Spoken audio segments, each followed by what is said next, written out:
하나님의 말씀 봅니다.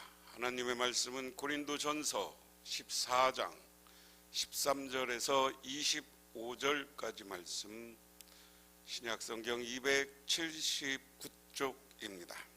그러므로 방언을 말하는 자는 통역하기를 기도할지니 내가 만일 방언으로 기도하면 나의 영이 기도하거니와 나의 마음은 열매를 맺지 못하리라.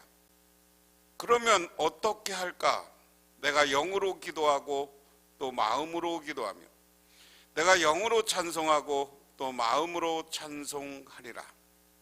그렇지 아니하면 내가 영으로 축복할 때에 알지 못하는 처지에 있는 자가 내가 무슨 말을 하는지 알지 못하고 내 감사에 어찌 아멘하리요.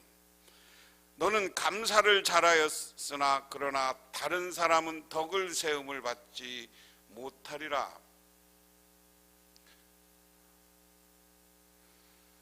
내가 너희 모든 사람보다 방언을 더 말함으로 하나님께 감사하노니 그러나 교회에서 내가 남을 가르치기 위하여 깨달은 마음으로 5마디 말을 하는 것이 얼마나, 다시 합니다. 19절.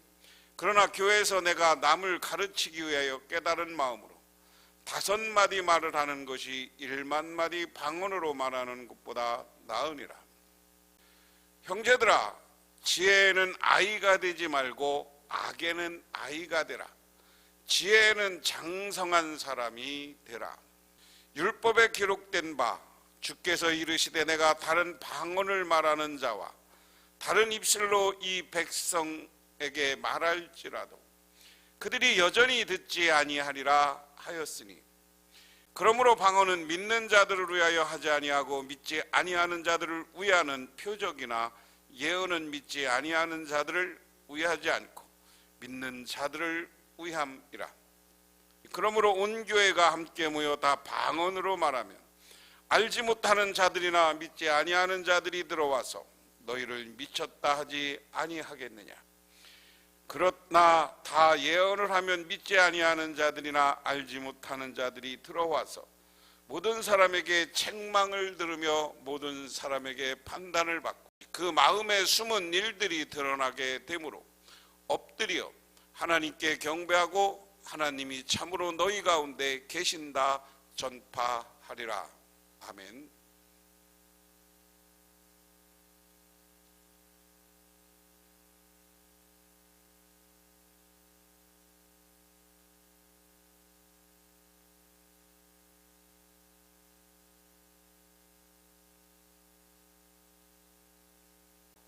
오늘 말씀 본문인 고린도전서 14장 1절에서 40절까지 말씀은 여기에서 주는 교훈은 그거라는 거죠. 예배의 목적은 교회의 머리 대신 그리스도를 통하여 하나님을 찬양하며 그분께 영광을 돌리는 것이기 때문에 질서를 추구하며 개인적으로 유익이 될지라도 교회에 유익이 되지 않으면 삼가야 한다. 제가 계속해서 고린도전서에서 사도 바울이 이야기하는 것은 교회의 덕이라는 차원입니다. 우리 사람이 가지고 있는 모든 것은, 성도들이 가지고 있는 모든 은사는 교회의 덕을 세우는 것이 돼야 된다 하는 거예요. 그런데 오늘 사도 바울이 계속해서 여러 가지 은사에 대해서 이야기하는데 그 은사에 대해서 이야기하는 건 뭡니까? 은사에 대해서 이야기하는 이유는 그게 덕이 안 되게 하는 경우가 있었다. 특별히 오늘 본문에서는 방언과 예언이라는 거예요. 방언은 해라. 그런데 이걸 가지고 교만해지고 자랑거리가 되면 안 된다. 왜? 지금 사도행전에서 나오는 방언하고 고린도에서 얘기하는 방언은 달라요. 사람들은 통역이 없이 알아들을 수 없는 방언이었어요. 그렇기 때문에 하나님과의 대화야. 하나님과의 언어야. 하나님과의 언어이기 때문에 방언은 해라. 하나님과 대화하기 위해서 해라. 그런데 예언하는 것을 더 많이 해라. 왜? 하나님의 뜻을 예언은 말을 통해서 전달하는 소통의 도구예요. 그래서 이 소통의 도구이기 때문에 서로 권면하고, 내가 기도해 보니까 하나님이 이렇게 생각하고 이런 권면을 합니다. 그런 이야기가 계속되면 이게 교회에 유익한 거라는 거예요. 그런데 방언을 해서 그것 때문에 자랑거리가 되고 갈등이 되면 하지 말아라 하는 겁니다. 그래서 지금 고린도 교회가 그런 문제가 발생한 겁니다. 이런 갈등의 요인이 있었던 거예요. 제가 지난주도 이 그림을 보여줬지만 제가 여러 가지 그림부 중에 이 그림이 참 너무나 아름다워. 하트 모양으로 여러 가지 하트와 잎사귀와 가지가 어울려서 한 나무를 이루는 것. 우리 교회는 사랑이 뭉치고 서로 유익하고 서로 덕을 세워서 이렇게 하나 되고 그리스도를 증언하고 세상 사람들에게는 사랑이 가득한 교회 소리를 들어야 된다. 자, 13절과 14절은 통역의 필요성 그랬습니다. 그러므로 방언을 말하는 자는 통역하기를 기도할지니 내가 방언으로 기도하면 나의 영이 기도하거니와 나의 마음은 열매를 맺지 못하니라. 자, 13절 보면 그러므로 방언으로 말하는 사람은 그것을 통역할 수 있기를 기도하십시오. 내가 방언으로 기도하면 내 영은 기도하지만 내 마음은 아무런 열매를 얻지 못합니다. 여러분, 방언은 아까 제가 이것은 하나님과의 대화하는 언어라고 그랬습니다. 하나님과 대화이고 하나님과 하는 말, 언어. 방언을 얻으면 통역의 은사 받기를 기도해라. 그리고 그걸 받아야 됩니다. 왜? 여러분들이 자기도 모르게 방언으로 교회 기도해 보신 분들은 알지만 내가 무슨 말인가로 언어로 하늘의 말이라고 우리가 방언을 천국의 말이라고 이야기하면 이상한 말을 해. 근데 그게 나의 뜻이 그 뜻을 내가 몰라 기도하는데. 그런데 내가 영으로는 하나님과 통해서 하나님과 대화를 통해서 내가 영적으로는 깨끗해지지만 내가 그 의미를 모르면 내 마음은 내가 뭐 한 거야. 잠시 방언한 것에 대한 만족은 있을 수 있지만 내가 무슨 기도했는지는 모르는 거야, 내용을. 그러니까 우리가 만족이 없어요. 그래서 바울은 1절에서 5절까지는 예언을 사모해야 되는 이유를 설명하고 6절에서 12절까지는 방언이 갖는 문제를 설명합니다. 그리고 오늘 13절에서 19절은 방언의 문제에 관해 해결책을 언급하고 20절에서 25절은 다시 예언을 사모해야 되는 이유를 설명한다. 이제 바울은 방언의 은사가 알 수 없는 언어로 하나님과 대화하는 개인에게만 유익하고 교회 공동체에는 유익을 주지 않는다고 설명했습니다. 그러나 사람에게 통역의 은사가 있다면, 다시 말해 기도하는 사람이 혹은 통역의 은사를 가진 다른 사람이 방언으로 전달되는 내용을 다른 사람들에게 명쾌하게 해석해 준다면 공적 예배 때라도 방언을 사용할 수 있고 교회 전체가 이 은사로 유익을 얻을 수 있을 것이다. 다시 반복해서 이야기하면 방언으로 기도하는 사람은 자신이 하는 말의 의미를 이해하지 못하기 때문에 그 기도는 반쪽짜리 기도밖에 되지 못한다. 그래서 예언으로 기도해서 아니면 예언이 아니죠. 통역의 은사를 받아서 내가 하나님께 기도하는 내용을 알면 더 확실한 기도가 될 것이다. 그래서 통역의 필요성에 대해서 이야기하는 것이고요.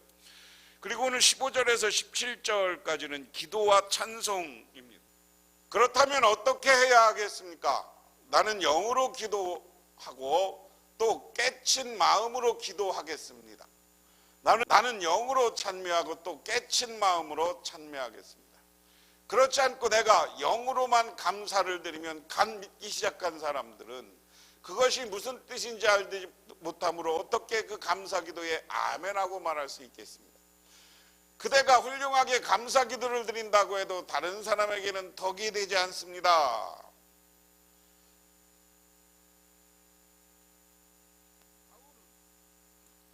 바울은 공예배 가운데서 기도와 찬송을 드릴 때에는 공동체를 배려해야 된다. 특별히 내부의 처지에 있는 사람, 그리고 다른 사람들을 고려해야 된다. 이들은 기독교에 관심이 있는 구도자들일 수 있고 아니면 방언과 통역 은사를 소유하지 못한 성도를 가리킬 수 있다. 그래서 방언으로 기도하고 찬송하면 공동체의 덕을 세우기 힘들다고 바울은 설명한다. 무슨 얘기냐면, 자, 방언으로 기도하면 나 혼자 하나님께 기도해. 그러면 이게 교회의 덕이 되냐? 교회의 덕이 안 돼. 왜?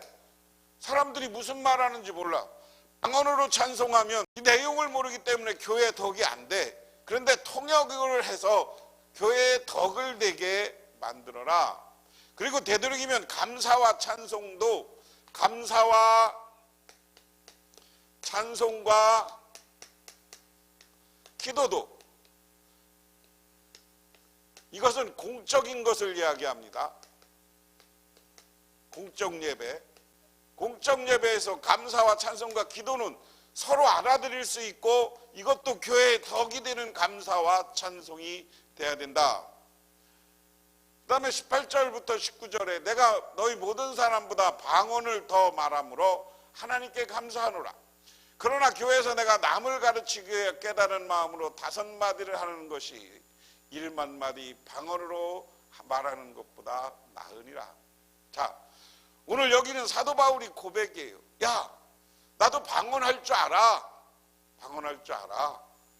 그런데 내가 너희들에게 방언을 하고 하는 것이 사람들을 가르칠 때 5마디 말하는 것보다 방언 말하는 것이 방언으로 1만마디의 말을 하는 것보다 낫다.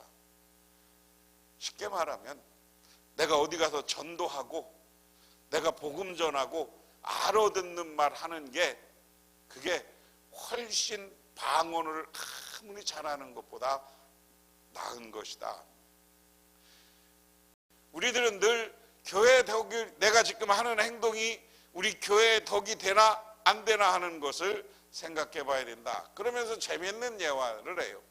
형제자매 여러분이 생각하는데 아이가 되지 마십시오. 악에는 아이가 되고 생각하는 데는 어른이 되십시오. 여기에는 형제들아, 지혜에는 아이가 되지 말고 악에는 어린아이가 되라. 뒤에는 장성한 사람이 되라. 사도 바울이 참 비유를 잘했어요. 야, 어디 가서 사는데 너희들 악에는 어린아이가 되라는 얘기는 뭐예요? 악한 일을 할 때는 어린아이들은 무슨 일을 할 때 확인해보고 두렵고 한 것처럼, 그리고 천천히 해라. 잘하지 말아라라는 거. 어린아이는 미숙하잖아요. 악한 것은 악한 행동, 악한 것은 잘하면 안 돼. 하지만 교회의 덕을 세우고 지혜 있는 것, 복음 전하는 것은 어른, 성인처럼 과감하고 쫙 그것은 올바르게 행동에 옮겨라 하는 이야기입니다. 그 다음에 21절, 22절에는 율법에 기록된 바 주께서 이르시되 내가 다른 방언을 말하는 자와 다른 입술로 백성에게 말할지라도 그들이 여전히 듣지 아니라 하였습니다. 그러므로 방언을 믿는 자들을 위하여 위하지 아니하고 믿지 아니하는 자들을 위하는 표적이나 예언을 믿지 아니하는 자들을 위하여 위하지 않고 믿는 자들을 위하여 위함이라. 세번역은 율법에 이렇게 기록되어 있습니다. 주님께서 말씀하시기를 내가 방언을 하는 사람의 혀와 딴 나라 사람의 입술로 이 백성에게 말할지라도 그들은 나의 말을 듣지 않을 것입니다 하셨다. 율법에 주님께서 말했다. 너희들이 방언을 하고 못 알아듣는 언어로 말하면 하나님 말씀을 듣지 않을 것이다. 그 얘기. 이거 설명을 조금 해보면 그렇습니다.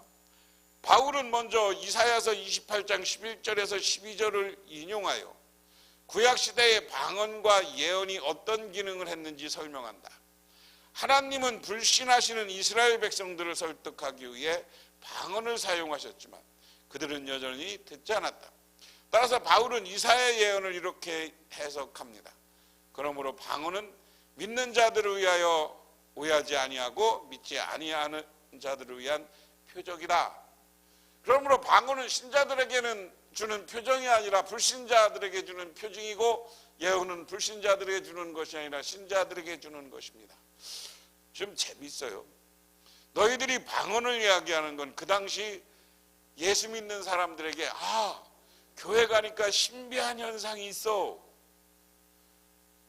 정말 하늘에 하나님과의 대화를 하나 봐. 이래서 나도 교회 다닐래. 이런 표징으로 표적으로 만들기 위해서는 방언을 해라. 그런데 교인들끼리는 서로 방언하지 말고 뭐라 하라는 거예요? 예언하라. 예언하라. 불신자들에게 예언이라는 것은 여러분 어떤 게 있습니까? 구약시대 예언은 책망이 포함되어 있잖아요. 잘못된 것을 지적하는 게 포함되어 있잖아요.